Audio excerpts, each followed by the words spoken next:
What do you pick here? It's kind of a hard one. I think that outside of lane matchup, Gragas would suit this comp. I mean, Dove can he can pick whatever he likes. Honestly, Gragas would make the most sense. But look at him. He's like, do I have to play Gragas? Do we have to complete Exodia? Oh, no. Or disengage from my Corki comp. I don't want that. Oh, golly. Not another win. Exactly. As soon as those 2 items come in, you know that Corki's about to nuke the game.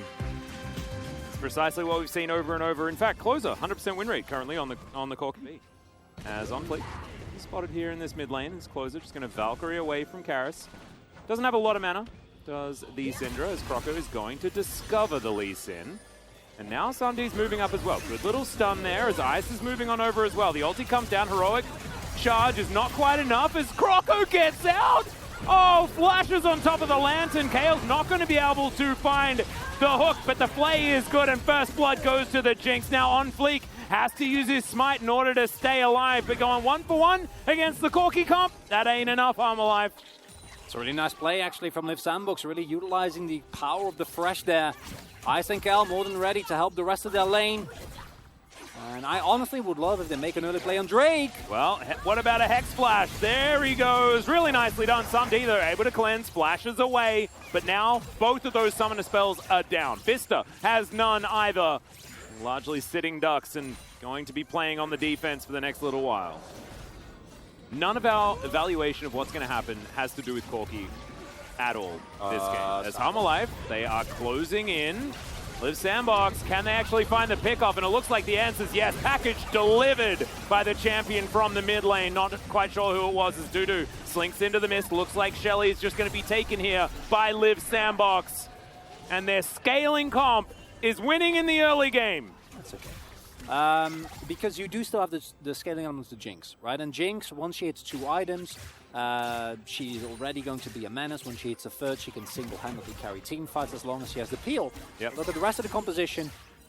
Croco has been playing extremely far forward. I personally wouldn't mind if later in the game we shift that towards a more supporting role and just making sure that no one can get on top of Ice. Oh, no Zenith play for you as Croco is going to be able to sidestep the solar flare. Box goes down as Karis. Oh, Croco! Oh my god, this player is so good. Avoids the Dark Spear. It's a great play as Vista gets all the way in. Croco's still alive, by the way. Vista goes golden. Zap to the head. Give it to him. Write it down. Write it down right now. They're going to win the game anyway. Write it down. Write it down. Exactly, as Liv Sandbox looking to try and grab this first Infernal Drake as lands the ulti.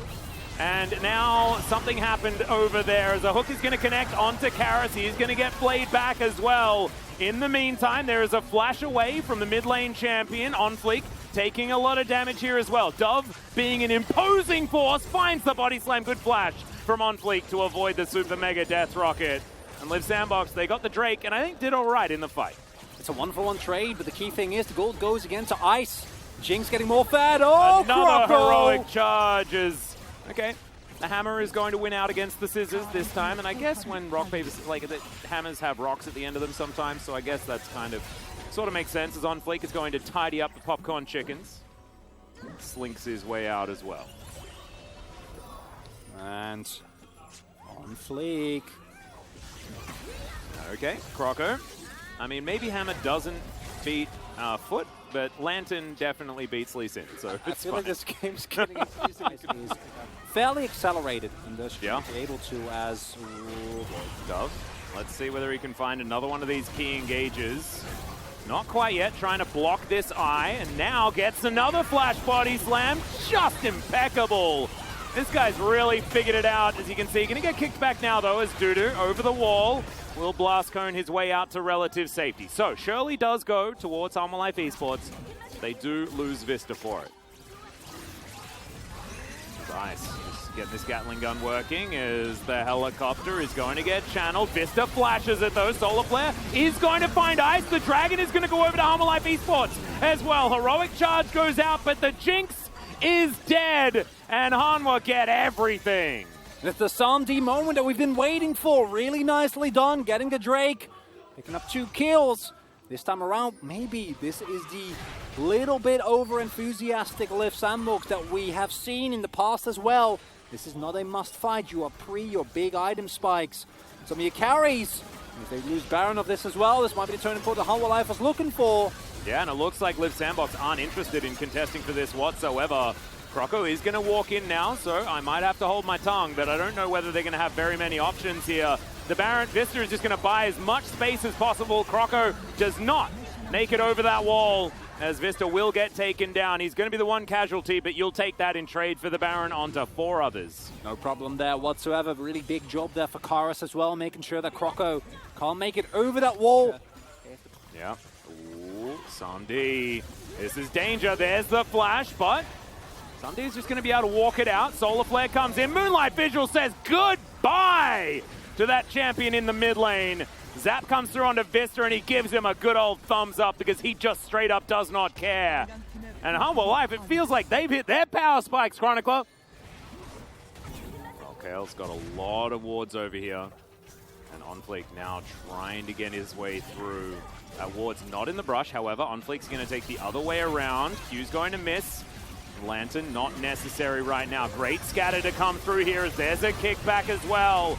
But still alive in the back line. Croco gets himself out again as well, as now they have to deal with Dudu. He has been exhausted though, as the Drake is going to belong to Humble Life, and somehow that landed. Croco survives just barely, and now they're getting corralled. Humble Life Esports, can they trap them here? Can they finish this one off the double play? But the double kill in response, but gets excited, does the Jinx. She will eventually go down as there's the unleashed power, and Kale, you're not going to survive for much longer as Zenith Blade will connect, and Dove will also die. That's a triple. It's a full house on Fleeks full of some Ds. Armor now set up for the respawn of this Baron. That is closer. Okay, gets himself out of the way. Solar Flare goes wide. It's a good Zenith Blade, but immediately the Steadfast Presence is there. Another stun, this time onto Ice, but he's able to use that Gale Force to get himself out. There's a kickback, another Zenith Blade. This one's going to be better as Croco tries to get himself out. Super Mega Death Rocket not really living up to its name right now, as Onfleek dives forward and immediately gets hooked. Tries to get out, does so very nicely, as the Rockets from the Jinx are doing a bunch of work here. Good body slam to get over the wall. Ice is going to take a Lantern, as miss on the hook. Dudu is going to stay in there, and Dove's going to sacrifice himself for the good of the colony. As Liv Sandbox, can they go for an engage? Good scatter to deny it, as Croco gets around the wall, but decides he doesn't want to heroically charge anyone. Doesn't want to throw away his life here. It's just a bit too dangerous. They watch their last inhibitor die. And now it is the last bastion of hope here for Liv Sandbox. Can they defend? They need to. And Samdi is 100% their priority target. They need to kill him if they're going to survive here. Zap is going to connect. Doesn't do too much. There is some damage coming from somewhere, landing onto Humble Life Esports. Hummer possibly thinking about just backing away. I think you can. You have triple Elder, or triple Inhib rather. There's no way that Sandbox can ever leave that base. You can just wait for Baron, or you can try to sync up the waves and push. Those side waves are looking juicy. Yeah. And as long as you keep throwing skill shots, eventually one will hit. You need to be a little careful though, because Liv Sandbox have reached certain spikes, 4 items on Ice. Yep, 5 seconds until that time that we talk about sometimes. As Ice wanting to try and take these down. Dudu gets in there, he's in the mist. So is Dove. First Nexus turret does go down. Humble Life Esports, they need to get through here. Sumdi still full health. Dove in trouble, and look at this. Sumdi gets in range to do damage and just does so much of it. Dove goes in, tries to knock Sumdi back as Ice, gets onto the fountain, just barely survives. But Dove cannot say the same thing. Dudu throwing needles everywhere. Now the Nexus is exposed. On Fleek picks up a kill, and the Nexus will go down, and we will eat our words. It's just interesting that considering the relative great state that they were in, that they could not exercise just a little bit more patience. Because I think if they did, it would have been a completely different game. No, I agree.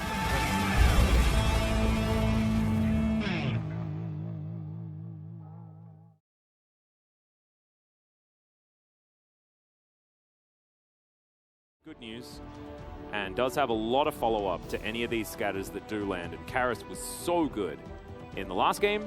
You may as well just jump on top of that hype train and see whether he can once again provide those picks that Hanwha utilized so effectively. Especially after the game that Liv Sandbox played, because Liv Sandbox played a game that...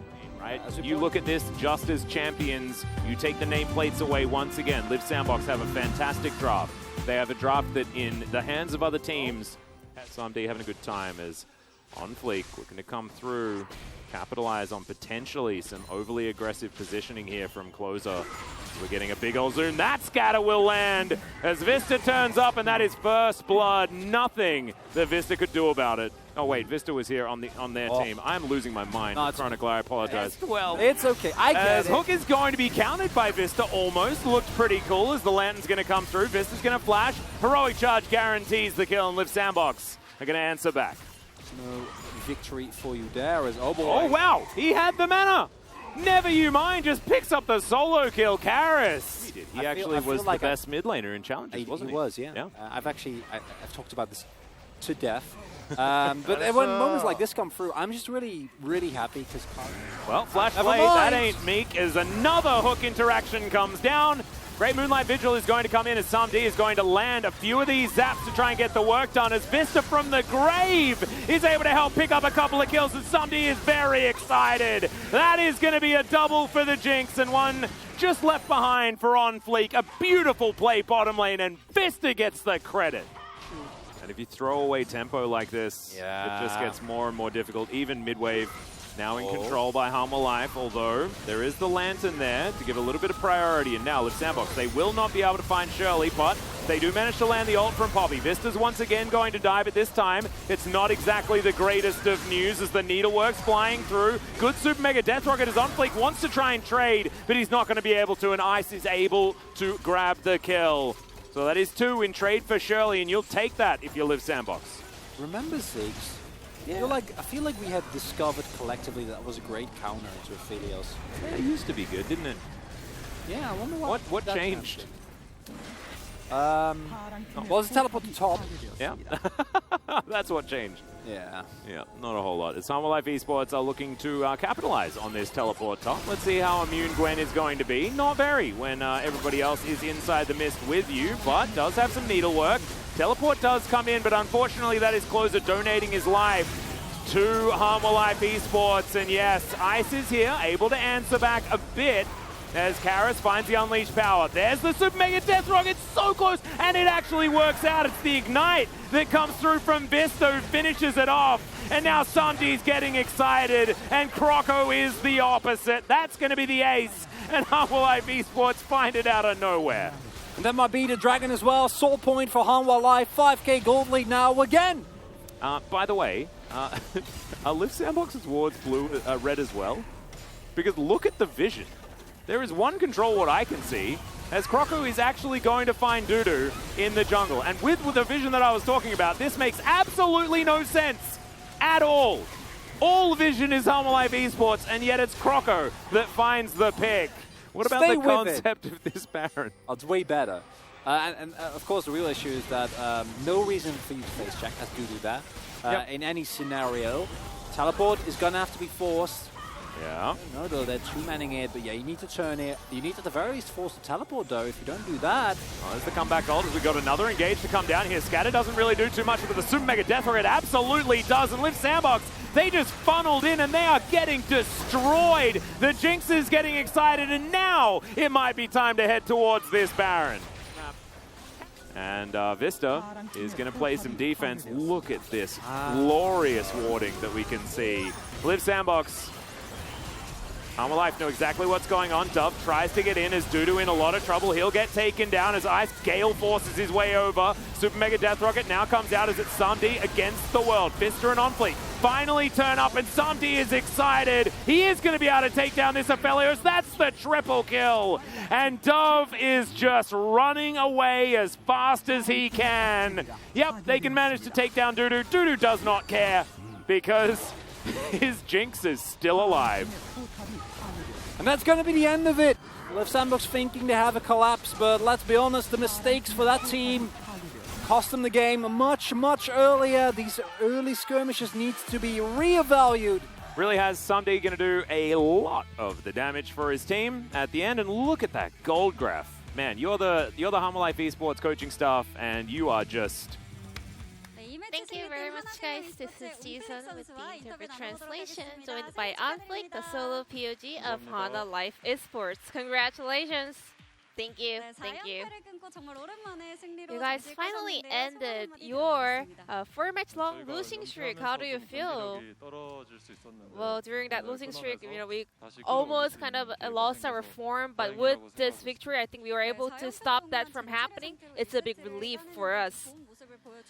However, even though you guys did have a losing streak, you guys were able to get a game off of Gen.G, and you guys are still showing a great potential. So what was the focal point in order to secure a solid victory? We have a lot of rookies and also a lot of players who actually haven't performed in the LCK yet. So most of them were feeling pretty nervous when they were playing on stage. So they were not able to play up to their full potential and show their scream form. So we focused on those kind of issues. So in the previous feedback after the last match, we wanted to have more fun on stage. I think that worked. And you were playing against your former team and also playing against a guy who took over your spot, Croco. So what was your mindset for today's series? First off, Croco, he's my good friend. We're really close, but still, it's better to win. So I really wanted to get the victory, but at the same time, because we're so close, it's really good for both of us, but still, I wanted to be the one, picking up that dub. And indeed, you were able to make that happen, even with a double POG tonight. And then in game number 1, you guys actually let Corky through, a champion that was on a 7-game winning streak in the LCK. Corky, obviously, we knew how to snowball after letting the opponents take it. We really wanted to focus on the snowball process. So it was not about strategy, counter strategy. It was more about, just the confidence, right? But why did you guys ban it away in game 2? Because it hurts. It didn't work as we planned out, so we decided to just remove that. Game number 1, your Lee Sin performance was so on point. I mean, everyone knows about your Lee Sin, but today it was on another level. And this is your most picked champion in the LCK as a whole. Lee is a champion. Is it that a single player can individually always just pull off as long as the pilot is confident. And we did see why you are so confident in that pick. In game number 1 and 2, you guys are able to dominate in terms of the objectives. So who is the main shot caller? Of course, jungle and support. Us two have a lot of communication about the macro and objective controls. But these days, game is more about setting up with 5 players together, so it's more about teamwork. And Karis played Syndra in both game 1 and 2. What was the plan behind that mid pick? Syndra is also a champion that anyone can lock in whenever they are confident in. So we also focused on the fact that Karis is really confident and feels comfortable whenever he gets to play Syndra. Then what do you think of his Syndra performance? Based on what I saw today, he got some random solo kills and he just carries us after getting some solo kills, so I was pretty happy. And then in game 2, when Dudu's Jace died, you guys are actually starting the Baron in order to call the opponents, and then after winning a team fight, you guys closed out the game. Whose call was that? I think we all kind of made that call, but we knew that opponents didn't have any vision around the objective, so we wanted to set up for a bait play. Onflick, you are the centerpiece and a very solid pillar of Hanwha Life Esports. So what kind of role do you think you play inside of Hanwha Life? So most of the players on my team doesn't really have a long career or experience. So sometimes they'll make the perfect decision when it comes down to, you know, macro or how they snowball. So I kind of try to help them out with those kind of problems. After the long Lunar New Year break, you have to play against T1. T1 is on a winning streak, and I wonder who's gonna stop their run. I think everyone is keeping their eyes on their winning streaks. I think we can possibly be the one, you know, making that upset.